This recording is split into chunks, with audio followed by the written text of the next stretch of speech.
bien malin qui peut prédire le résultat des élections à Terre-Neuve-et-Labrador, mais on a déjà une bonne idée des régions où le scrutin du 14 octobre va se jouer. En tout, il y a 40 circonscriptions. À la dissolution de la Chambre d'Assemblée, les libéraux avaient 19 sièges, les progressistes conservateurs 14 sièges, le NPD 1 siège. Il y avait 2 indépendants et 4 sièges vacants. Pour obtenir un 4e mandat de suite, les libéraux de John Hogan doivent conserver leurs acquis sur la péninsule d'Avalon et sur les côtes sud et ouest de l'île de Terre-Neuve.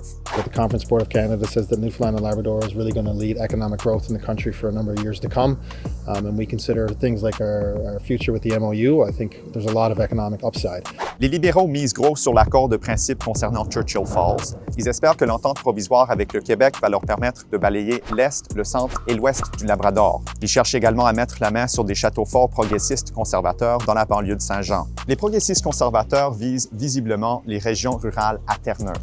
Le chef Tony Wakeham y a consacré la majorité de sa campagne. I'm delighted to be here actually in Corner Brook with an amazing candidate, Charles Penner. I know he's ready to turn the district of Corner Brook blue. Les progressistes conservateurs ciblent en particulier les circonscriptions de l'ouest et du centre de l'île de Terre-Neuve, là où d'anciens ministres libéraux sont partis avant la fin de leur mandat ou ne se représentent pas.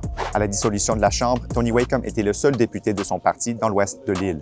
Cette rivalité entre libéraux et progressistes conservateurs laisse peu de place au NPD. Depuis des années, les gains du NPD se limitent au centre-ville de Saint-Jean et dans l'ouest du Labrador. C'est d'ailleurs là que le chef Jim Dinn fait principalement campagne, même si son parti a réussi à recruter un candidat pour chaque circonscription pour la première fois depuis 2015. Behind me, you have just some of the candidates, some of the 40 candidates running for the new Democratic Party of Newfoundland and Labrador throughout this province. Il y a aussi quelques candidats indépendants à surveiller, comme Eddie Joyce et Paul Lane, ou encore Alison Coffin, l'ancienne chef du NPD, qui se présente en tant qu'indépendante dans 2 circonscriptions en même temps pour dénoncer les lacunes de la loi électorale.